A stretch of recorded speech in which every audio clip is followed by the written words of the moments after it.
नाज़रीन, इस वक्त हमारे साथ जुड़ चुके हैं गुरुद्वारा प्रबंध के प्रेसिडेंट। इनसे हम जानने की कोशिश करेंगे कि हाल दिनों ये डिप्टी कमिश्नर बारामूला से मुलाकात हुए, इनका क्या कहना रहा वहाँ पे, इन्हीं से जानते हैं। जी, आपका हमारी चैनल में आपका खैर मुकदम है। जी, थैंक यू जी। जी। जी अच्छा साहब, सबसे पहले मैं आपका बहुत शुक्रिया अदा करता हूँ कि आप आए। जी हाँ, हम जस्ट 2 दिन पहले हमारे जो नए डिप्टी कमिश्नर बारामूला हैं, मिस्टर शेरपा जी, हम उनसे हमारा वक्त मिलने गया। तो बड़ा ही उन्होंने भी खैर मकदम किया हमारा, और बड़ा ही एक खुशनुमा माहौल में हमारी बात हुई। तो हमें खुशी है कि इतना छोटा उम्र के डायनामिक एक आईएएस अफसर हैं, वो हमारे यहाँ आए। और हमें पूरी उम्मीद है कि जैसे हमारे एक्स जो डीसी हमारे शहरी जी थी, उन्हीं की तरह हमें ये उम्मीद है कि यहाँ बारामूला डिस्ट्रिक्ट के लिए बहुत अच्छे अच्छे काम होंगे।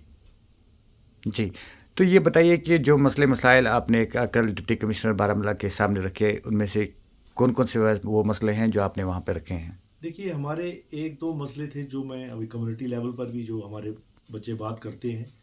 एक सबसे बड़ा जो एक बर्निंग इशू है, वो एक हॉकी टर्क है जो यहाँ 2-3 साल पहले सैंक्शन हुई थी। वो विलेज सिंहपुरा है, वहाँ सैंक्शन हुई, बट किसी कारणवश वहाँ वो बन नहीं सका। तो आज 2-3 साल से उसके लिए लैंड अलॉट नहीं हो रही है। तो मेरा जो पहला ही उनसे जो रिक्वेस्ट थी ये थी कि क्योंकि हॉकी जो है एक नेशनल गेम है और हमारे बच्चे इसमें बहुत इंटरेस्टेड रहते हैं। और मुझे लगता है कि अगर आपके पास यहाँ इंफ्रास्ट्रक्चर होगा, फैसिलिटी होगी। और मैं आपको ये भी बताना चाहता हूँ कि बारामूला से एक वक्त में बहुत बेहतरीन प्लेयर निकले हैं यहाँ से, जिन्होंने नेशनल लेवल पर भी खेला हुआ है। सो मुझे लगता है इसकी बहुत ज़रूरत है। मैं आज के मौके पे बारामूला बारामूला की जो जनता है उनको मुबारकबाद भी देता हूँ, खासकर जो फुटबॉल के शौकीन हैं। मुझे हाल ही में पता चला कि एक फुटबॉल का पूरा स्टेडियम, पूरा टर्फ उसका सैंक्शन हुआ है। तो ये हमारे सब के लिए एक बहुत खुशी की बात है। हमारी तरफ से बहुत बहुत मुबारकबाद बच्चों को, सबको जो जो वो चाहते थे। तो मैं चाहता हूँ कि जहाँ मतलब हर गेम को प्रमोशन मिलना चाहिए, और ख़ासकर जिसमें बच्चे इंटरेस्टेड हों। उल्टा अगर आप चाहें और गेम्स इंट्रोड्यूस कीजिए, क्योंकि हर एक बच्चा खाली हॉकी में या फुटबॉल में इंटरेस्टेड नहीं होगा, कोई शूटिंग में होगा, कोई किसी और गेम में होगा। तो मुझे लगता है सबको प्रमोट किया जाना चाहिए। तो चलिए, ये बात थी इस हवाले से कि अगर आप जनरल बारामूला की आप बात करेंगे, आप देखते हैं कि यहाँ की हालत कैसी है, तो इस ज़मीन में क्या कहना रहेगा आपका? देखिए, बारामूला अगर देखा जाए, इन दिनों मैं जब अखबार पढ़ता हूँ तो कहा जाता था कि बारामूला में काफ़ी डेवलपमेंट हुई है। कुछ हद तक हाँ जी, बिल्कुल सही बात है, डेवलपमेंट हुई है। बट कुछ तरीके मुझे इसके ठीक नहीं लगते हैं। जैसे कि आप देखें कि आज सर्दी का वक्त है, सारी कंस्ट्रक्शन जो है सर्दी में चिले कलान में माइनस टेम्परेचर में हो रही है। मैं खुद एक सिविल इंजीनियर हूँ। कंस्ट्रक्शन जो काम है, जितना बेटर क्लाइमेट हो उसमें किया जाए। तो उनको, गवर्नमेंट को थोड़ा ये सोचना चाहिए कि इसको इस तरीके से ये किया जाए ताकि जितने भी काम हैं ये अक्टूबर तक ख़त्म हो जाने चाहिए, ताकि सर्दियों में लोगों को आराम रहे। अभी आप देखिए पूरी बारामूला की हर जगह जो सड़कें हैं, मोहल्ले हैं, सब उनको तोड़ा गया है। और उस पर क्या बोलते हैं, जो काम की जो स्पीड है वो भी स्लो हो जाती है। तो मुझे लगता है इस चीज़ को थोड़ा देखने की ज़रूरत है। जो भी आप नया फाइनेंशियल ईयर में, मैं गवर्नमेंट से अपील करता हूँ कि फंड जल्दी अलॉट किए जाएँ ताकि सितंबर अक्टूबर तक सारे काम मुकम्मल हो जाए। तो ज़्यादातर लोग यहाँ पे शिकायत करते हैं कि यहाँ पे कार पार्किंग अब नहीं है, कार पार्किंग का जी फुकदान बिल्कुल, नहीं है। बिल्कुल ये दुरुस्त बात है कि कार पार्किंग की बहुत ही शिद्दत ज़रूरत है।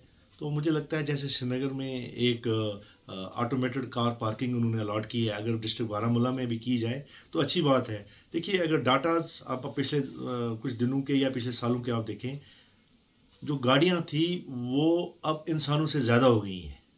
तो आखिर या तो फिर गाड़ियों पर कंट्रोल किया जाए, या ऐसा इंफ्रास्ट्रक्चर प्रोवाइड किया जाए जहां गाड़ियों की पार्किंग का जो ये समस्या है हल की जाए। तो मुझे लगता है एक ऑटोमेशन जो आजकल मैकेनिकल कार पार्किंग आ रही है, क्योंकि जगह की भी बड़ी कमी होती है, उसकी एक शिद्दत ज़रूरत है। और गवर्नमेंट को भी नए एरियाज क्रिएट करने चाहिए ताकि कार पार्किंग हो जाए। और इससे अब आप देखें, अभी वक्त और ये भी आ गया है कि जैसे अभी हम अगर अपनी मार्केट में जाएं, वहाँ कार खड़ी करनी बड़ी मुश्किल होती है। तो बड़ी देर से गवर्नमेंट ने कोई नई कॉलोनीज नहीं प्रोवाइड की है, नई सैटेलाइट टाउनशिप नहीं बनाई है, या नई मार्केट नहीं डेवलप की है। तो ताकि लोगों का थोड़ा जो है कंसंट्रेशन तो वो एक जगह से ना होके थोड़ा और आगे पीछे मार्केट्स होनी चाहिए, ताकि ये क्योस ना हो। तो इन मुद्दों को लेकर आपकी डिप्टी कमिश्नर से क्या अपील रहेगी? जी, अभी तो ज़्यादा इस चीज़ों पे डिस्कस नहीं हुआ क्योंकि ये पहली बार उनसे मीटिंग थी और हम उनको वेलकम करने गए थे। बट ये उनका बड़प्पन है, उन्होंने कहा नहीं आप आए हैं तो कुछ प्रॉब्लम्स भी बता के जाइए। तो उनमें अभी हमने 1-2 बातें ही डिस्कस की हैं और उन्होंने भी हमें यकीन दिलाया है कि जैसे पहले यहाँ आप लोगों के लिए यहाँ के दरवाज़े खुले रहेंगे, आप हमारे टाइम भी ये रहेंगे, आप कभी भी आइए, कोई भी परेशानी हो हमें बताइए। इनफैक्ट अभी कल ही हम लोगों की एक अभी जैसे गुरपुरब आ रहा है 17 तारीख को, तो हमें डीसी साहब ने बुलाया था, वहाँ डिवकॉम के साथ मीटिंग थी। वो बड़ी अच्छी मीटिंग रही जिसमें डिवकॉम साहब ने भी हमसे पूछा कि किसी चीज़ की ज़रूरत है तो नहीं है, कोई तकलीफ़ तो नहीं है।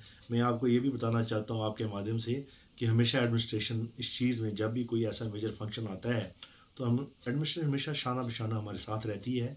तो मेरी आपके माध्यम से ये अपील और भी रहेगी कि 17 तारीख जो है इसको कम से कम जो कश्मीर जो प्रोविंस है उसके लिए जो जो हमारी कम्युनिटी है उनके लिए अगर छुट्टी दी जाए तो हम बहुत शुक्रगुजार रहेंगे एडमिनिस्ट्रेशन का। तो ये एक छोटी सी हमारी डिमांड है। डिमांड क्या है, हम इसको रिक्वेस्ट ही कहेंगे, हो जाए तो बड़ी अच्छी बात है ताकि सब जितने भी फैमिलीज़ हैं वो ये ना सोचते हुए कि हमें कहीं और जाना है, वो पूरा गुरुद्वारा साहब में आएँ, अपना वो टाइम बिताएँ और उसकी रौनक बढ़ाएँ। बहुत बहुत शुक्रिया आपका। बहुत बहुत थैंक यू। Thank you. आपका भी बहुत बहुत शुक्रिया जी। Thank you sir.